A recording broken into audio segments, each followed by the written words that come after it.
You can be anything you want to be. Most adults say that phrase with the very best of intentions. On the surface, it does sound really encouraging. It sounds supportive. It feels kind. But I want to slow down that phrase for a moment because I see this over and over again with the 15 to 25-year-olds that I work with. Instead of making possibilities, it's actually creating pressure. It makes it harder for the kid that you're trying to help to actually take some action. So today in this episode, I want to talk about why you can be anything often is backfiring. See what you think. Interrogate kind of how you're using it and what you're seeing in your own lives. I want to shift over to what I've seen help more than this well-meaning phrase. Over the next 4 solo episodes of College and Career Clarity, I'm going to do something a little bit different. We're going to do a series. I want to talk about some of the well-meaning pieces of advice that adults often give kids about future planning, careers, perhaps college, any other kind of training or education they're going to get. Things that sound encouraging, but actually makes it harder for them to get moving and take action, which is what you really want to see from them, right? So this doesn't come from a place of blame. I mean, I've been there. I've heard myself. I still occasionally catch myself saying some of these phrases. And most of us are just repeating these, I don't know, sound bites because we care. But over and over again, I see how it's quietly increasing pressure on the kids that we love, and how ultimately it ends up stalling their progress. So let's slow down. We're going to unpack these week by week and talk about what helps instead. And when we do these episodes, I want you to know that this is not about blaming parents. Parents, it's not about you. I see all sorts of adults using this kind of language. It's parents, teachers, coaches, youth pastors, the aunt at Thanksgiving. So what are you going to be when you grow up? Even sometimes their peers, because the peers begin to absorb the language that they're seeing the adults model. And so sometimes it even comes from their friends. And what this teaches is when we see things quietly slow down, that intention and impact are really not the same thing. The best of intentions doesn't always have the impact that our hearts desire. So the world's your oyster. You can be anything. And let me say something about that wording of this same message. It really lands way worse than the other one because the kids go, the world's your oyster. Like that's an old people phrase. What do you even mean by that, right? But to kids, this you can be anything. It can sound appealing at first. Like we want kids to feel hopeful. That's our intent. We want them to feel confident and excited and motivated that anything could happen that would just be absolutely fantastic. Behind it, it comes from love, belief, and protection even a little bit over what the future holds for them. So I get why we're all doing it. And let's talk about how to do something a little bit different. See, when we do this, it's not just stalling. Here's what it really looks like. They move into cognitive overload, first of all. Cognitive overload, emotional overload. When they get all these options on the table, they begin to have a fear of making the wrong choice. So instead of choosing and thereby maybe closing doors or taking options off the table, they just start to shut down. This encouragement that we're giving them without boundaries from us is actually roadblocking the traction that they want to see and we want to see. Because here's what we as adults know, but we're not saying to our kids, and I think we really need to consider. No one can be everything. I get into this conversation all the time. Like we already know that as an adults, but yet we're sending this opposite message to the kids. Everyone has limits, right?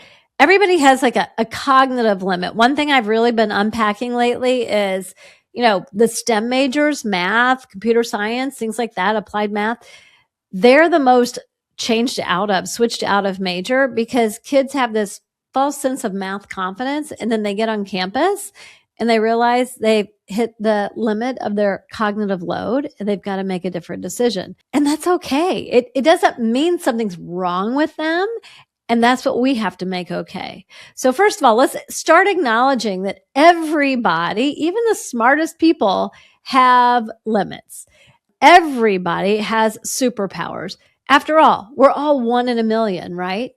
At this point, we give everybody that we work with the Birkman personality assessment, and I've looked at over 4,000 Birkman results over the last 16 years. And guess what? No two personalities are exactly the same. Everybody's unique. Everybody has those innate strengths in their hardwired personality, and everybody has things that motivate and excite them and things that drain them. Energy patterns typically come into 3 areas, and this is what we measure.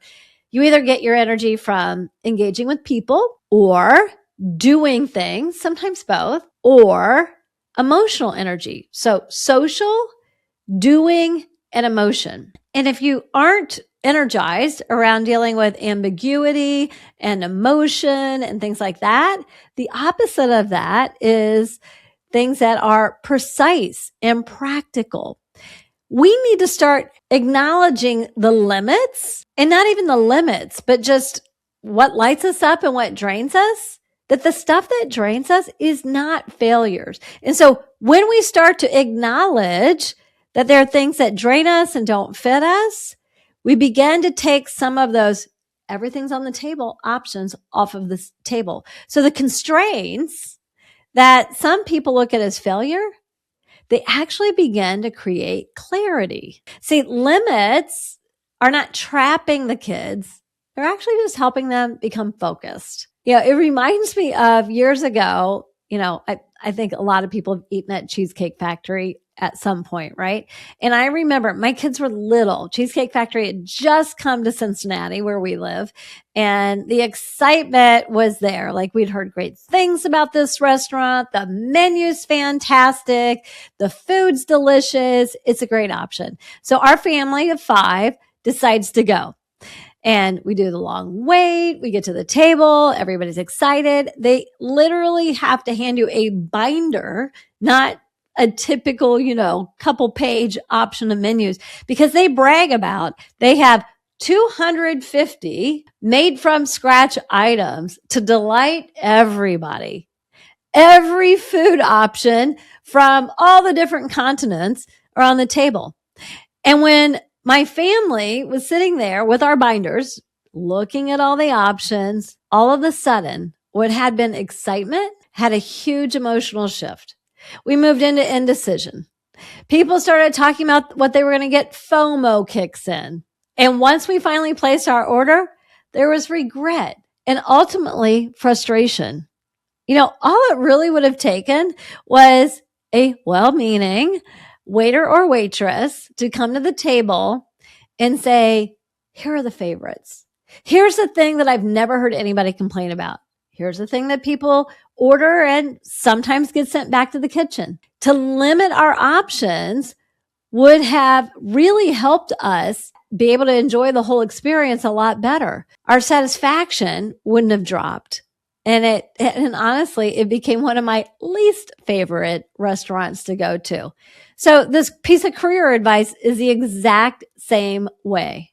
All we need is to start narrowing the choices, shifting from you can be anything to, hey, let's figure out what fits you.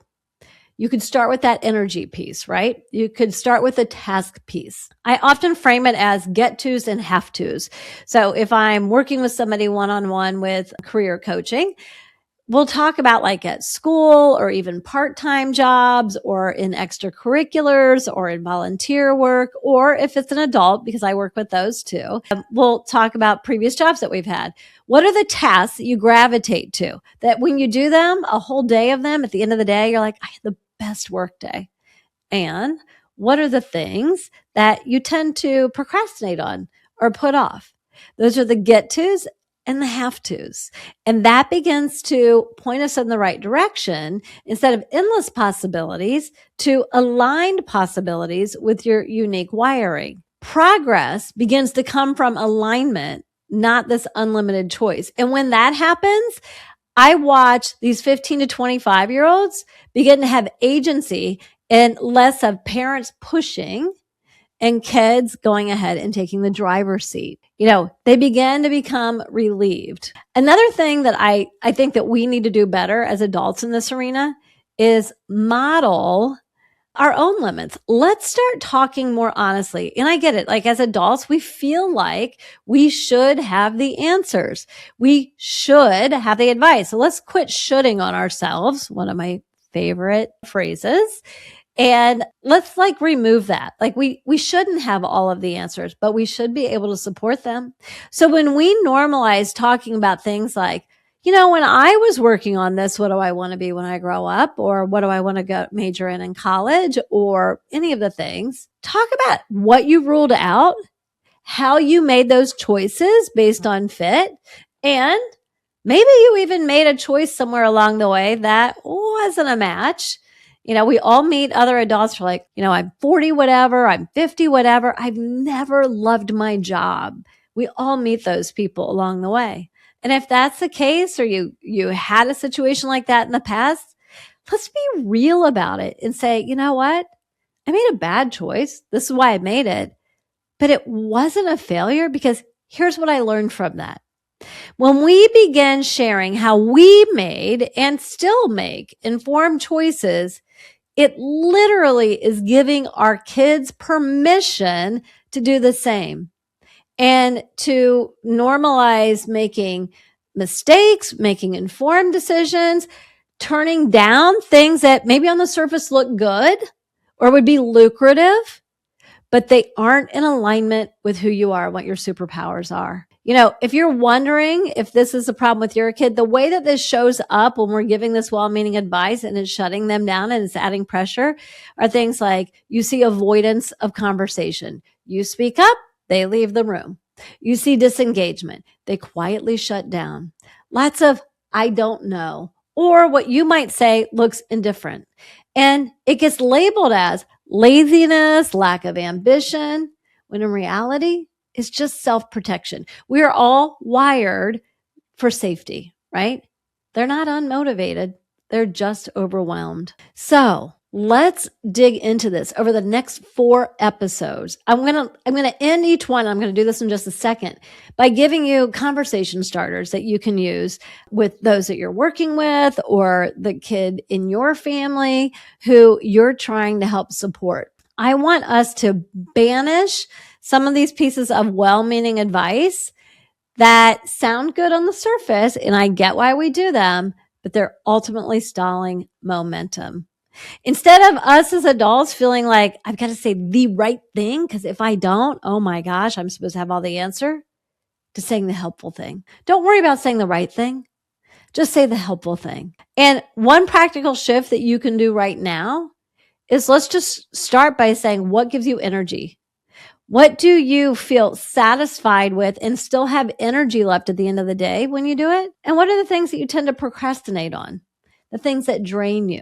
Clarity on the future that we're launching them into is going to grow through observation, not pressure. I promise you. So if you heard that list of symptoms and you're going, that's my kid, or you said, oh gosh, I've said not only you can be anything, but I've even said the world's your oyster. Here's what I want you to know. There is a clearer, calmer way to support this process. It's what I do every day. It's what we do in our Launch Career Clarity community. And all you need to do is start having great conversations at home with your kiddo. And if you want, go ahead and join our newsletter at flourishcoachingco.com/newsletter. We give weekly support. We give you a conversation cue to use with your family, and we send you this week's podcast episode. I just am here to remind you, this is figure outable, and your child is not behind. So join me again next week when I give you the next phrase that you probably have found yourself saying at some point.